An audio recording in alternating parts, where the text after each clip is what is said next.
राधे राधे दोस्तों, आप सभी को मेरी तरफ से देवसैनी एकादशी व्रत की हार्दिक शुभकामनाएं। दोस्तों 17 जुलाई 2024 को देवसैनी एकादशी है। दोस्तों आज की इस वीडियो में आप सुनेंगे देवसैनी एकादशी व्रत की पौराणिक कथा व इसके साथ ही आप जानेंगे देवसैनी एकादशी व्रत पारण का शुभ समय क्या है, शुभ तारीख क्या होगी। आइए पहले सुनते हैं देवसैनी एकादशी व्रत की कथा। आषाढ़ मास की शुक्ल पक्ष की एकादशी को ही देवसैनी कहा जाता है। दोस्तों देवसैनी एकादशी कहा जाता है। इसी एकादशी से चतुर्मास का आरंभ माना जाता है। इस अवधि में कोई भी शुभ कार्य जैसे विवाह आदि नहीं किया जाता। मान्यता है कि इस दिन से भगवान श्री हरि विष्णु क्षीर सागर में शयन करते हैं और फिर उन्हें 4 माह के बाद उन्हें उठाया जाता है। उस दिन को देवोत्थानी एकादशी कहा जाता है। इस बीच के अंतराल को ही चतुर्मास कहा गया है। कथा शुरू। धर्मराज युधिष्ठिर ने कहा, हे केशव, आषाढ़ शुक्ल एकादशी का क्या नाम है? इस व्रत के करने की विधि क्या है और किस देवता का पूजन किया जाता है? श्री कृष्ण कहने लगे कि हे युधिष्ठिर, जिस कथा को ब्रह्मा जी ने नारद जी से कहा था वही मैं तुमसे कहता हूँ। एक बार देव ऋषि नारद जी ने ब्रह्मा जी से इस एकादशी के विषय में जानने की उत्सुकता प्रकट की।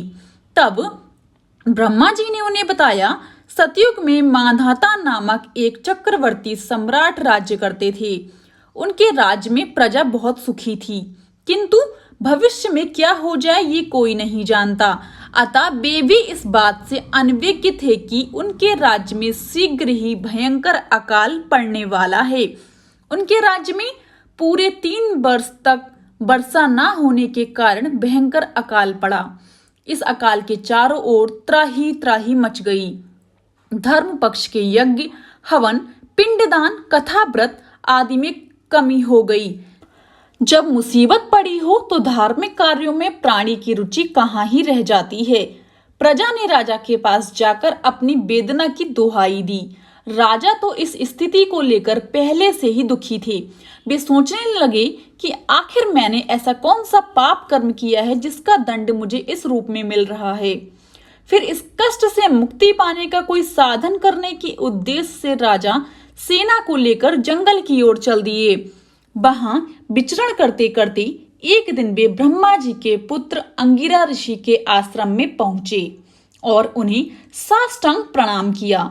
ऋषिवर ने आशीर्वचनोपरांत कुशल क्षेम पूछा। फिर जंगल में विचरने व अपने आश्रम में आने का प्रयोजन जानना चाहा।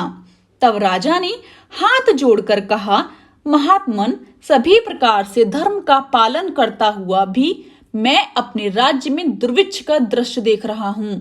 आखिर किस कारण से ऐसा हो रहा है? कृपया इसका मुझे समाधान बताएं। ये सुनकर महर्षि अंगिरा ने कहा, हे राजन, सब युगों से उत्तम ये सतयुग है। इसमें छोटे से पाप का भी बड़ा भयंकर दंड मिलता है। इसमें धर्म अपने चारों चरणों में व्याप्त रहता है। ब्राह्मण के अतिरिक्त किसी अन्य जाति को तप करने का अधिकार नहीं है, जबकि आपके राज्य में एक शूद्र तपस्या कर रहा है। यही कारण है कि आपके राज्य में वर्षा नहीं हो रही है। जब तक वह काल को प्राप्त नहीं होगा तब तक ये दुर्भिक्ष शांत नहीं होगा। दुर्भिक्ष की शांति उसे मारने से ही संभव है। किंतु राजा का हृदय एक नरपराध शूद्र तपस्वी का समन करने को तैयार नहीं हुआ। उन्होंने कहा, हे देव, मैं उस निरपराध को मार दूं, ये बात मेरा मन स्वीकार नहीं कर रहा है। कृपा करके आप कोई और उपाय बतलाइए। महर्षि अंगिरा ने बताया, आषाढ़ मास के शुक्ल पक्ष की एकादशी का व्रत करें। इस व्रत के प्रभाव से अवश्य ही वर्षा होने लग जाएगी।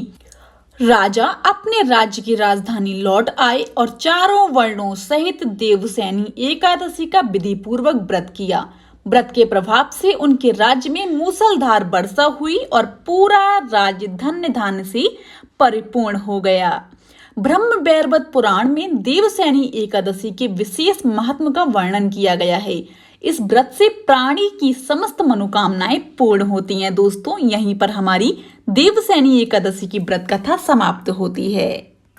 आइए दोस्तों अब जानते हैं देवसैनी एकादशी व्रत पारण का शुभ समय क्या होगा। देवसैनी एकादशी व्रत पारण का शुभ समय अगले दिन यानी द्वादशी को किया जाता है। ऐसे में व्रत का पारण 18 जुलाई को किया जाएगा। व्रत के पारण के लिए शुभ समय होगा 5:36 से 8:20 तक। इस समय पर आप विधि विधान से भगवान विष्णु की पूजा करने के बाद ये व्रत खोल सकते हैं दोस्तों। यदि आपको आज की वीडियो पसंद आई हो तो जाने से पहले मेरे चैनल को लाइक, शेयर एंड सब्सक्राइब करना बिल्कुल भी ना भूलें and also press the bell icon ताकि मेरी कोई भी वीडियो आए आप सभी को नोटिफिकेशन तुरंत मिल जाए। राधे राधे एवरीवन।